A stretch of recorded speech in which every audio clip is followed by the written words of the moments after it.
उस समय उनके शरीर की शोभा बड़ी ही विचित्र हो गई थी। महाराज जितशत्रु ने अनेक सुंदरी कन्याओं के साथ उनका विवाह कर दिया और शुभ मुहूर्त में उन्हें राज्य देकर स्वयं धर्म सेवन करते हुए सद्गति को प्राप्त हुए।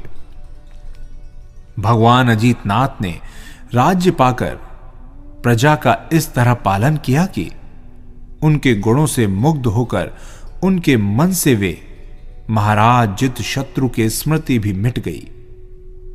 इन्होंने समयोपयोगी अनेक सुधार करते हुए 53 लाख पूर्व तक राज्य लक्ष्मी का भोग किया।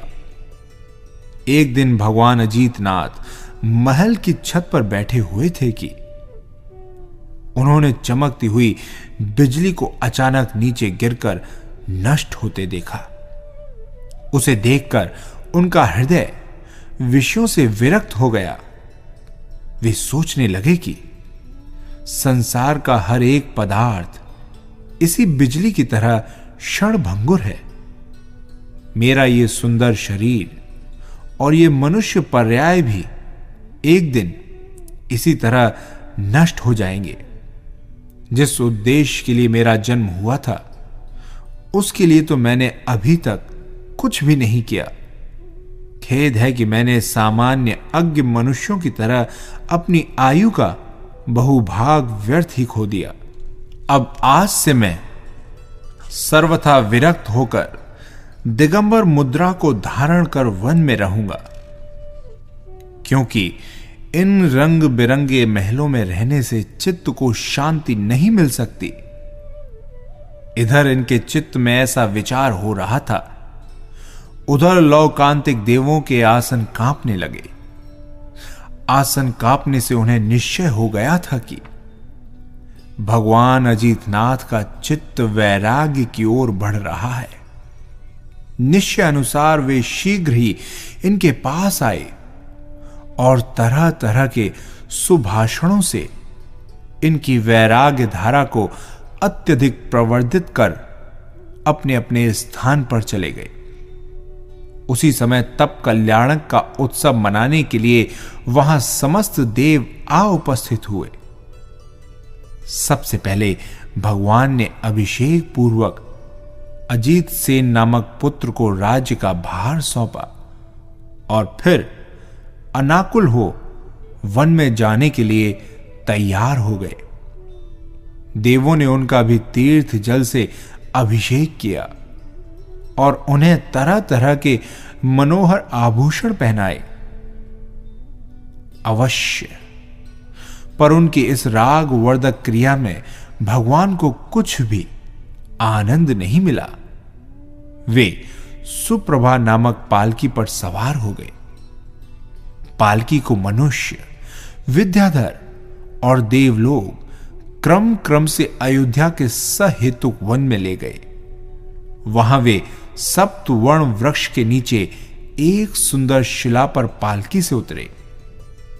जिस शिला पर वे उतरे थे उस पर देवांगनाओं ने रत्नों के चूर्ण से कई तरह के चौक पूरे थे। सप्तवर्ण वृक्ष के नीचे विराजमान द्वितीय जिनेंद्र अजितनाथ ने पहले सबकी ओर विरक्त दृष्टि से देखकर दीक्षित होने के लिए सम्मति ली। फिर पूर्व की ओर मुंह कर ओम नमः सिद्धेभ्य ये कहते हुए वस्त्राभूषण उतार कर फेंक दिए और पंच मुष्टियों से केश उखाड़ डाले। इंद्र ने केशों को उठाकर रत्नों के पिटारे में रख लिया और उत्सव समाप्त होने के बाद क्षीर सागर में क्षेपण कर दिया। दीक्षा लेते समय उन्होंने षष्ठोपवास धारण किया था। जिस दिन भगवान अजितनाथ ने दीक्षा धारण की थी उस दिन माघ मास के शुक्ल पक्ष की नवमी थी और रोहिणी नक्षत्र का उदय था। उन्होंने दीक्षा सायंकाल के समय ली थी। उनके साथ में 1000 अन्य राजाओं ने दीक्षा धारण की थी। उस समय भगवान अजीत की विशुद्धता इतनी अधिक बढ़ गई थी कि उन्हें दीक्षा लेते समय ही मनःपर ज्ञान प्राप्त हो गया था। जब प्रथम योग समाप्त हुआ तब वे आहार के लिए अयोध्यापुरी में आए। वहां ब्रह्मा नामक श्रेष्ठी ने उन्हें उत्तम आहार दिया, जिससे उसके घर पर देवों ने पंचाश्चर्य प्रकट किए। अजितनाथ जी आहार लेकर चुपचाप वन को चले गए और वहां आत्म ध्यान में लीन हो गए। योग पूरा होने पर वे आहार के लिए नगरों में जाते और आहार लेकर पुनः वन में लौट जाते थे। इस तरह 12 वर्ष तक उन्होंने कठिन तपस्या की, जिसके फलस्वरूप उन्हें पौष मास के शुक्ल पक्ष की एकादशी के दिन सायंकाल के समय रोहिणी नक्षत्र के उदय में केवल ज्ञान प्राप्त हो गया। अब भगवान अजीत अपने दिव्य ज्ञान यानी केवल ज्ञान से तीनों लोकों के सब चराचर पदार्थों को एक साथ जानने लगे। देवों ने आकर ज्ञान कल्याणक का उत्सव मनाया।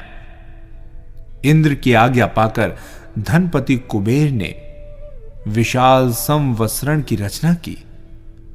उसमें गंधकुटी के मध्य भाग में अजित भगवान विराजमान हुए। जब वो सभा देव, मनुष्य, तिर्यक्ष आदि से खचाखच भर गई, तब उन्होंने अपनी दिव्य ध्वनि के द्वारा सबको धर्मोपदेश दिया, जिससे प्रभावित होकर लोग आत्मधर्म में पुनः दृढ़ हो गए। अजित केवली ने देश विदेश में घूमकर धर्म का खूब प्रचार किया था। उनके सिंहसेन आदि 90 गणधर थे।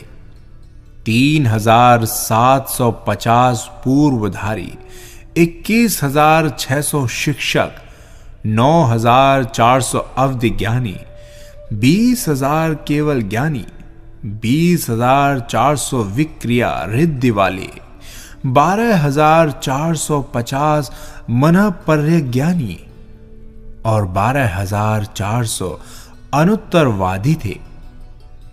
इस तरह सब मिलाकर 1,00,000 तपस्वी थे। प्रकुब्जा आदि 3,20,000 आर्यिकाएं, 3,00,000 श्रावक, 5,00,000 श्राविकाएं और असंख्य देव देवियां थीं और असंख्यात तिर्यक्ष थे। संवशरण भूमि में वे सतत 8 प्रातिहार्यों से युक्त रहते थे। अंत में जब उनकी आयु 1 महीने शेष रह गई, तब वे श्री सम्मेद शिखर पर पहुंचे और वहां 1 माह का योग धारण कर मौन पूर्वक खड़े हो गए। उस समय उन्होंने प्रति समय शुक्ल ध्यान के प्रताप से कर्मों की असंख्यात गुड़ी निर्जरा की।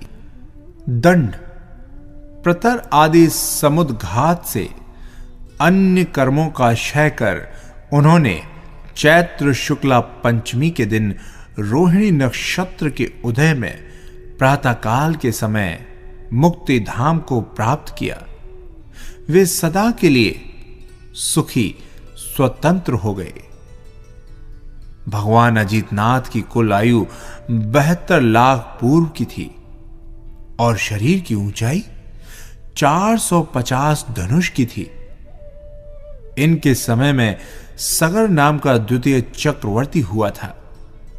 उसने भी आदि चक्रधर भरत की तरह भरत क्षेत्र के 6 खंडों को विजय किया था।